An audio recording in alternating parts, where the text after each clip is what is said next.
Hello बच्चा party, once again welcome to your own channel that is LED classes, जहां आप अपने physics को बहुत अच्छे से और आसान तरीके से सीखते हैं।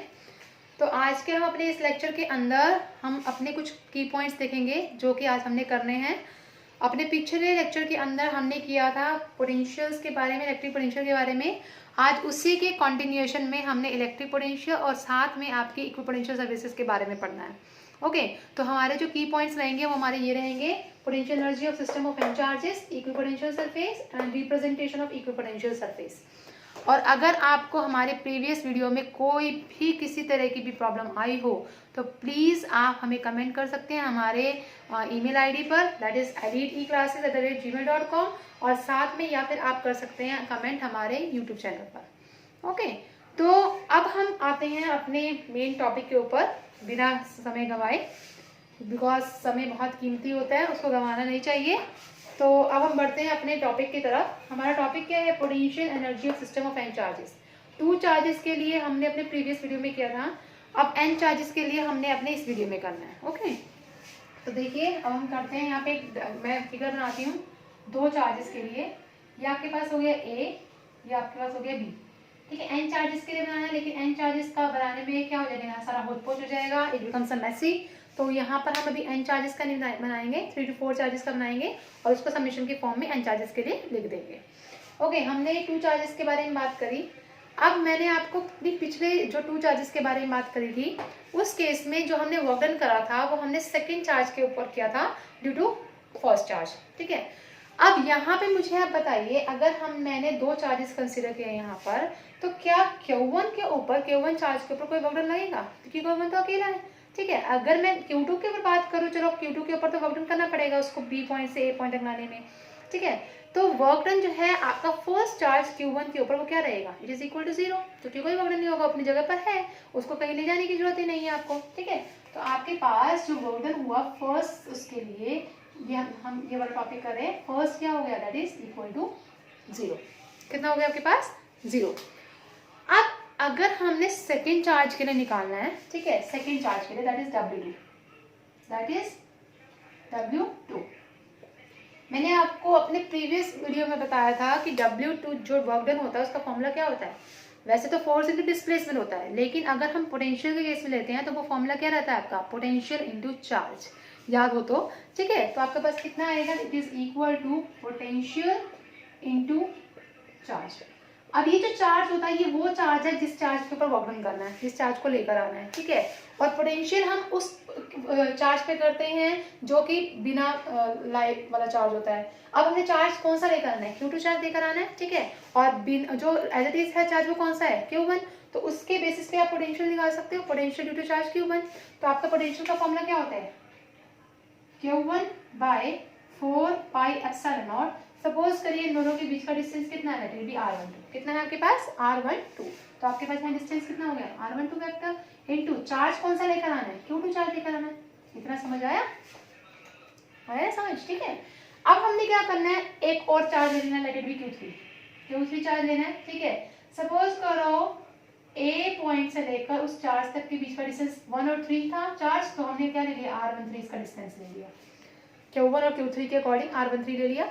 सिमिलरली अगर Q2 और Q3 के बीच में लूंगी तो यहाँ क्या हो जाएगा? R23 हो जाएगा। ओके, अब हमने क्या करना है, वर्क डन देखना है किसके ऊपर? इस Q3 चार्ज के ऊपर। और इस Q3 चार्ज के ऊपर जो वर्क डन आएगा वो किसकी वजह से आएगा? सिर्फ इसकी, ना तो इसकी वजह से इंडिविजुअल, ना इंडिविजुअल इसकी वजह से, किसकी वजह से आएगा? दोनों चार्ज की वजह से। ठीक है, तो हमने क्या कंसिडर कर लिया? दोनों चार्ज कंसिडर कर लिए A और B। ठीक है, कि दोनों चार्ज की वजह से जो पोटेंशियल लगेगा वो किसके ऊपर लगेगा? थर्ड चार्ज के ऊपर लगेगा, वर्क डन थर्ड चार्ज के ऊपर होगा। ठीक है, तो यहाँ पर हमारे पास थर्ड चार्ज के केस में आपके पास वर्क डन कितना आया? Work done is equal to potential due to Q1 and Q2 into charge. और चार्ज कौन सा जिसको लेकर आना है? Q3 चार्ज है। ठीक है, यहाँ तो हम Q3 लिखेंगे, लेकिन आपको पता है कि नेट पोटेंशियल हम कैसे लेते हैं? V1 प्लस V2 करके कर लेते हैं। Q1 का अपना अलग पोटेंशियल होगा, Q2 का अपना अलग पोटेंशियल होगा, तो हम इसका फॉर्मूला लिखते हैं। Q1 के केस में क्या होगा? Q1 by 4 pi epsilon not. अब इसके बीच में डिस्टेंस कितना है? Q1 से Q3 के बीच में R13 है, तो हम यहाँ क्या लेके चलेंगे? R13 रखते हैं, प्लस Q2 के केस में कितना है? Q2 bye 4 pi epsilon not, और यहाँ कितना हो गया R14 नहीं आएगा, R23 वेक्टर आएगा, क्योंकि इन दोनों के बीच में कितना R23 वेक्टर आएगा। ठीक है, और साथ में चार्ज किसको लेकर आना है, किसके वो वर्क डन करना है, Q3 के ऊपर। ये Q3 हो गया। आई होप कि आपको यहाँ तक समझ आया हो। ओके, अब हम चलते हैं अपने Q4 चार्ज के ऊपर। सपोज करिए एक Q4 चार्ज हमने और ले लेते हैं यहाँ पे। ठीक है, मैं इसको ड्रॉ नहीं करूंगी बिकॉज बहुत मैसी बन जाएगा। अब Q1 से Q4 के बीच का डिस्टेंस कितना होगा, R14। Q2 से Q4 के बीच का डिस्टेंस कितना होगा, R24। ऐसे Q3 से Q4 के बीच में डिस्टेंस कितना होगा, R34। तो अब आप अगेन आपका वर्क डन कितना होगा, W4 is equal to potential due to कितने charges, Q1 Q2 Q3 into charge. ठीक है, अब आप क्या करेंगे, उसका पोटेंशियल निकालेंगे। Q1 चार्ज क्या होगा, Q1 by 4 pi epsilon not. अब 1 से 4 तक का डिस्टेंस कितना लिया हमने, R14। ठीक है, प्लस Q2 के लिए Q2 bye 4 pi epsilon not. 2 से लेकर 4 तक का डिस्टेंस कितना हो जाएगा, R24। चार्ज इसके ऊपर बेस्ड है सारी चीजें। ठीक है, प्लस Q3 से लेकर Q4 के बीच में कितना हो जाएगा, R34। और चार्ज कितना है, इनटू Q4, क्योंकि 4 चार्ज को हमें क्या करना है, लेकर आना है। अब आपने क्या करना है, सिस्टम ऑफ n चार्जेस के निकालना है। तो सबसे पहले आप इन 4 वर्क डन को क्या करेंगे, आप ऐड करेंगे। ठीक है, चारों के चारों वर्क डन को आप क्या कर लेंगे, आप ऐड करेंगे। देखते हैं, तो W कितना हो गया आपके पास, पोटेंशियल एनर्जी कितनी होगी, W1 plus W2 plus W3 plus W4, ये आ गया आपके पास। इन सबको पुट करिए। जब आप इन सबको ऐड करेंगे तो आपके पास कितना आ जाएगा, यहाँ पे आएगा, मैं इसी में ही ऐड कर देती हूँ बिकॉज अदरवाइज दिखना बहुत ज़्यादा प्रॉब्लम में हो जाएगा। तो हमने क्या कर दिया, इसको ऐड कर दिया यहाँ से, ये हो गया यहाँ से, मैं इसको इरेज कर रही हूँ यहाँ से। ठीक है, ये प्लस में ये प्लस में ये टर्म हो गया हमारे पास। तीनों टर्म को हमने क्या कर दिया, ऐड कर दिया। पहले टर्म तो क्या थी, पहले टर्म थी आपके पास 0 प्लस, ठीक है, इज इक्वल टू W। तो ये टर्म प्लस ये टर्म प्लस ये टर्म। ओके, हमने सभी को ऐड कर दिया। अब इसमें से 1/4 पाई एप्सिलॉन नॉट क्या निकल रहा है, आपका कॉमन निकल रहा है। Take out 1/4 pi epsilon nought common. अब मैं इसको इरेज कर रही हूँ। ठीक है, 1/4 पाई एप्सिलॉन नॉट ने क्या निकाल दिया, कॉमन निकाल दिया।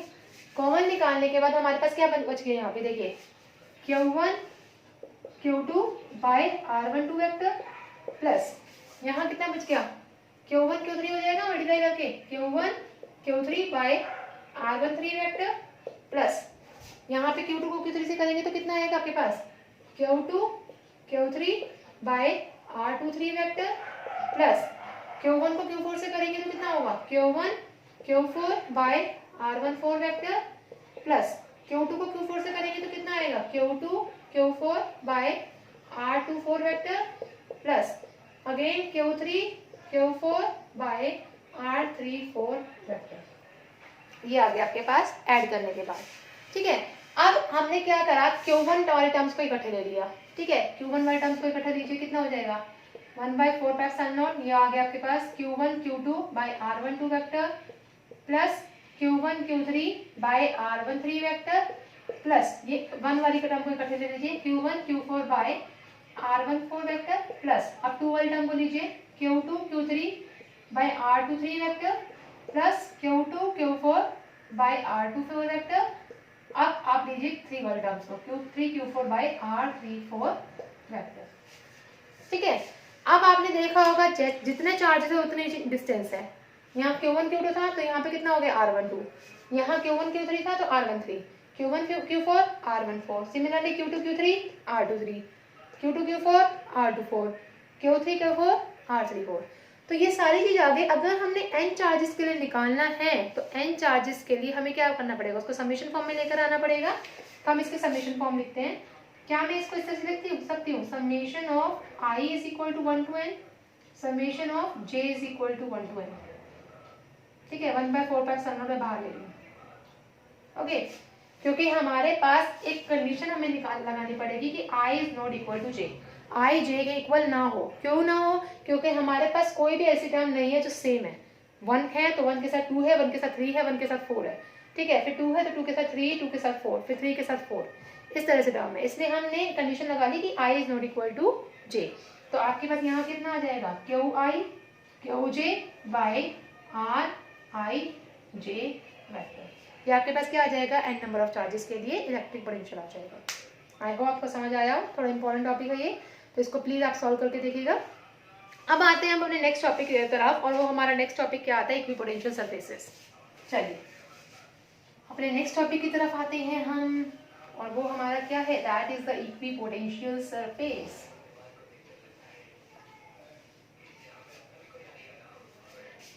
देखिए अब नेक्स्ट जो टॉपिक आता है वो आता है आपके पास इक्विपोटेंशियल सरफेस।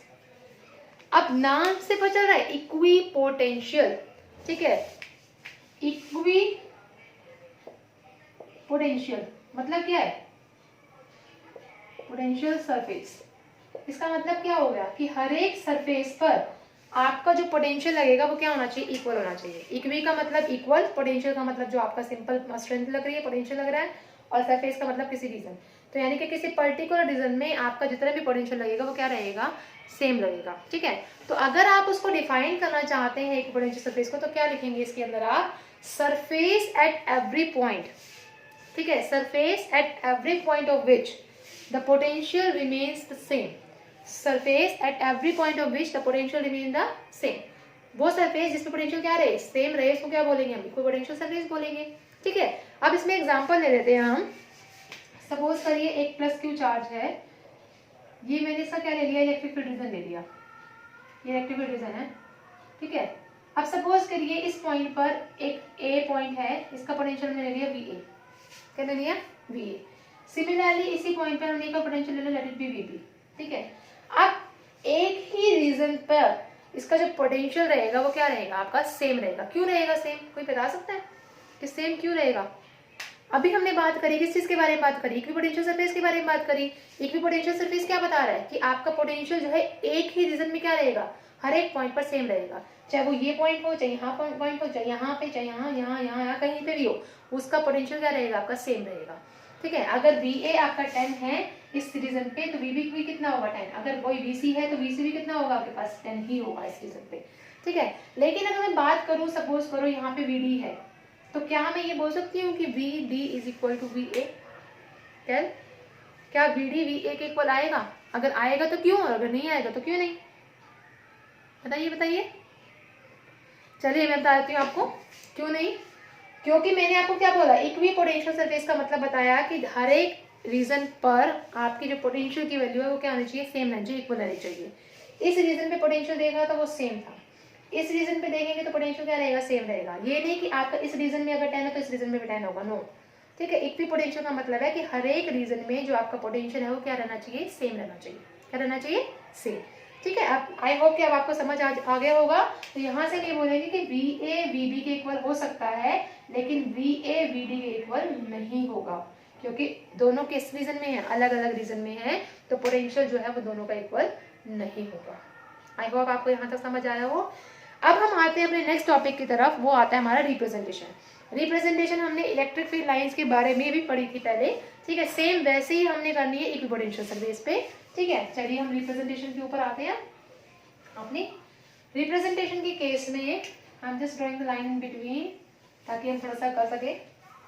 पहला जो रिप्रेजेंटेशन आता है मैं इसको इरेज करना चाहूंगी, representation of equipotential surface, representation of equipotential surface,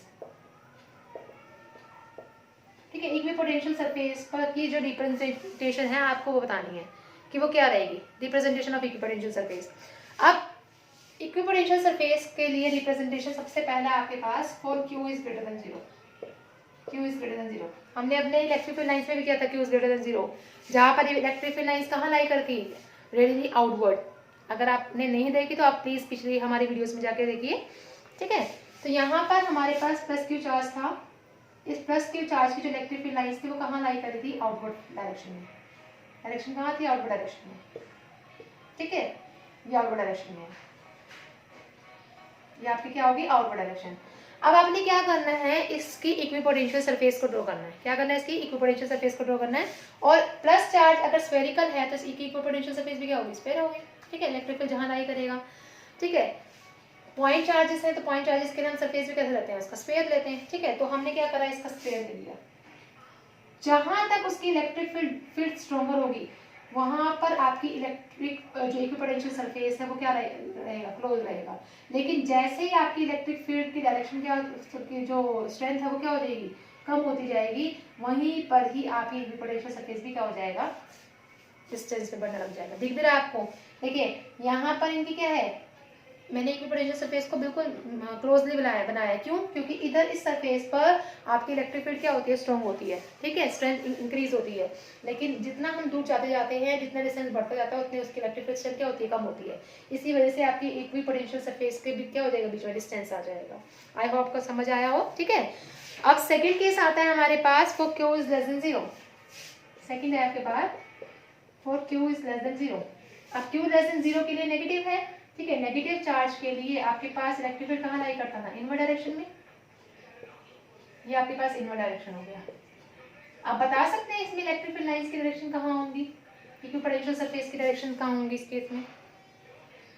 वैसे ही होगा, अगर चार्ज के पास है इलेक्ट्रिक फील्ड ज्यादा है। ठीक है, जितना ज्यादा क्लोजर, जितने ज्यादा इलेक्ट्रिक फील्ड स्ट्रेंथ होगी उतनी ज्यादा क्या होगा, इक्विपोटेंशियल सरफेस का जो सरफेस है वो क्या हो जाएगा, कम होता जाएगा। तो यहाँ पे क्या लाई करेगा, ये आपका इक्विपोटेंशियल सरफेस है। ठीक है, ये आपका क्या हो गया, ये इक्विपोटेंशियल सरफेस का क्या हो गया, क्लोजनेस हो गई। ठीक है, और ये क्या हो गया आपका, जितना दूर जाता जा रहा है उसका जो सरफेस है वो क्या होता जा रहा है, थोड़ा सा डिस्टेंस उसका इंक्रीज होता जा रहा है। ओके, तो ये आपका क्या बना, this is the equipotential surface for Q less than 0। Third case आता है फॉर डाइपोल के लिए। ठीक है, किस चीज के लिए, डाइपोल, फॉर डाइपोल। डाइपोल का मतलब पॉजिटिव और नेगेटिव चार्जेस दोनों हैं। ठीक है, इसको थोड़ा सा मुझे स्पेस चाहिए होगा, चलिए यहीं पर बना लेते हैं। ये आपके पास प्लस क्यू चार्ज है, नहीं यहाँ नहीं बनेगा, I need the space for this. Dipole के लिए हम क्या करेंगे, एक प्लस क्यू लेंगे और एक माइनस क्यू लेंगे। ठीक है, एक प्लस चार्ज हो गया, एक माइनस चार्ज हो गया, माइनस चार्ज। ठीक है, अब आपने क्या करना है, हमें पता है कि डाइपोल के केस में इलेक्ट्रिक फील्ड डायरेक्शन कहाँ से कहाँ, पॉजिटिव से नेगेटिव की तरफ जाती है। हम ड्रॉ कर लेते हैं, पहले तो हम इलेक्ट्रिक फील्ड लाइंस को ड्रॉ करते हैं, उसके बाद ही हम आगे करेंगे। थोड़ा सा इसको क्लोजर बनाएंगे, जितना दूर जाएगा उतने इलेक्ट्रिक फील्ड की लाइंस क्या होंगी, स्ट्रेंथ कम होती जाएगी।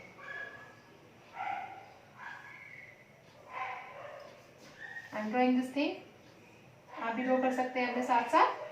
ठीक है, और जो इसका डायरेक्शन होगा वो कहाँ से लाई करेगा, पॉजिटिव से नेगेटिव, नेगेटिव के लिए इनवर्ड लाई करेगा। ठीक है, और पॉजिटिव के लिए आउटवर्ड लाई करेगा। ये आपने सभी ने पढ़ रखा है। ठीक है, अब मुझे एक चीज बताइए, पॉजिटिव है।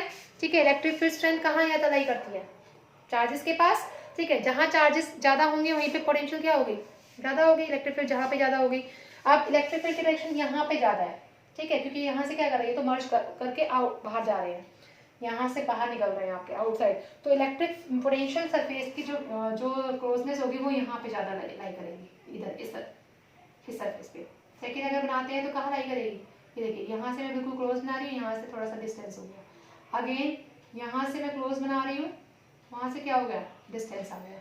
ठीक है, ऐसे अगर इसकी बात करें तो यहाँ पे भी क्या है, इस रीजन में आपका इलेक्ट्रिक फील्ड स्ट्रेंथ क्या है, ज्यादा है।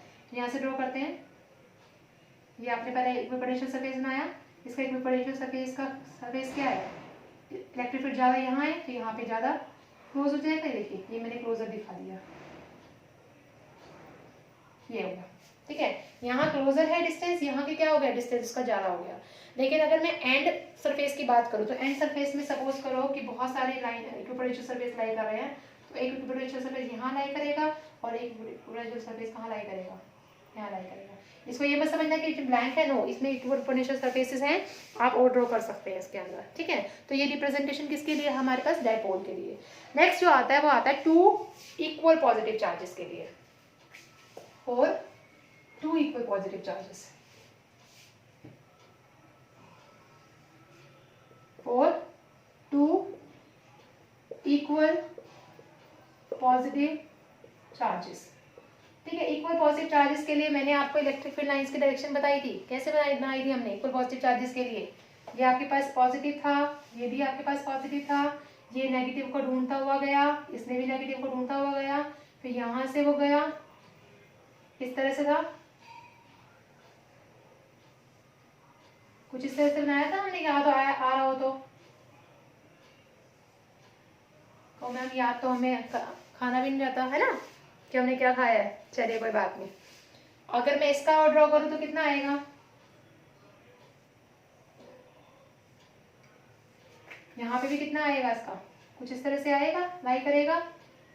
इट मीन्स इलेक्ट्रिक फील्ड की डायरेक्शन जो है वो यहाँ पे ज्यादा लाई कर रही है, यहाँ पे स्ट्रेंथ, ठीक है। यहाँ पे क्या हो रही है, वो लूज हो रही है, ठीक है। तो इस केस में जो आप इक्विपोटेंशियल सरफेस बनाएंगे, दोनों पॉजिटिव हैं, तो पॉजिटिव की वजह से कहाँ डायरेक्शन लाई करेगी, आउटवर्ड डायरेक्शन में लाई करेगी या आउटवर्ड डायरेक्शन होगी, ठीक है। ये भी पॉजिटिव है तो इसकी डायरेक्शन कहाँ लाई करेगी, आउटवर्ड डायरेक्शन में या आउटवर्ड डायरेक्शन होगी, ठीक है।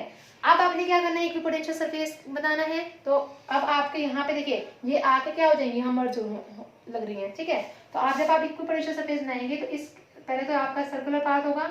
अब इक्विपोटेंशियल सरफेस जो है यहाँ पर क्या करेगा, बहुत क्लोजनेस में होगा, यहाँ पे क्या होगा, ज्यादा गैप आएगा। सिमिलरली आप और बनाते हैं तो यहाँ पे क्लोजनेस, यहाँ पे क्या हो जाएगा, ज्यादा गैप हो जाएगा, ठीक है। ऐसे आप यहाँ करेंगे, इधर जो है ये पहले इक्विपोटेंशियल सरफेस बना हमारा, इसका यहाँ क्लोजनेस हो गई और यहाँ पे क्या हो गया, गैप हो गया। अगेन यहाँ क्लोजनेस, यहाँ क्या हो गया, ज्यादा गैप हो गया। अब अगर हम लास्ट इसमें वो बनाते हैं तो ये कैसे लाई करेगा, ये देखिए ये आपके पास गैप है ज्यादा, ठीक है।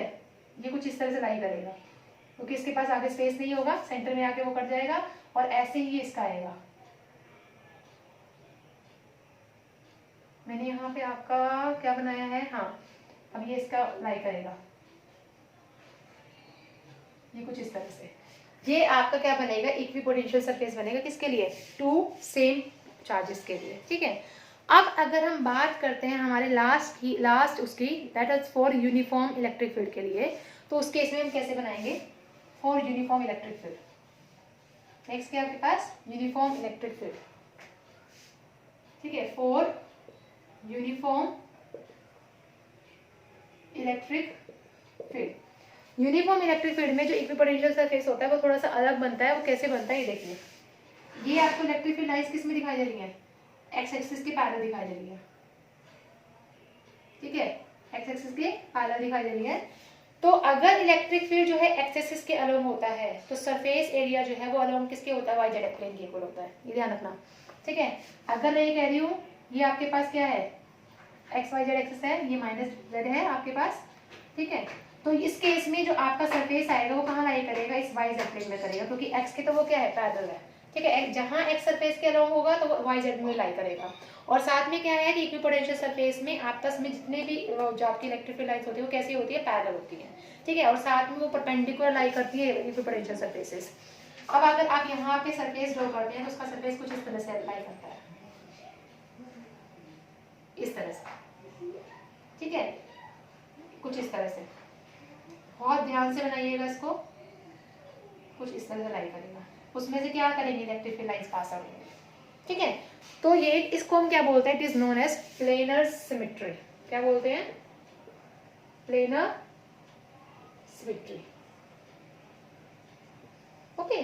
तो यहाँ तक आई होप कि आपको समझ आया हो, ठीक है। क्योंकि इसमें हमने क्या दिखा दिया आपको, इसमें हमने आपकी जितनी भी इक्विपोटेंशियल सरफेस के ऊपर रिप्रेजेंटेशन लाई करी थी हमने वो दिखाई है, ठीक है। अगर आपको किसी भी टर्म में कोई भी डाउट हो तो आप हमसे पूछ सकते हैं, ठीक है। और साथ में thank you so much for your love, support and your blessing. और आप लोगों की ही वजह से हम लोग मोटिवेट हो पा रहे हैं और हम अपने चैनल को आगे ग्रो कर पा रहे हैं।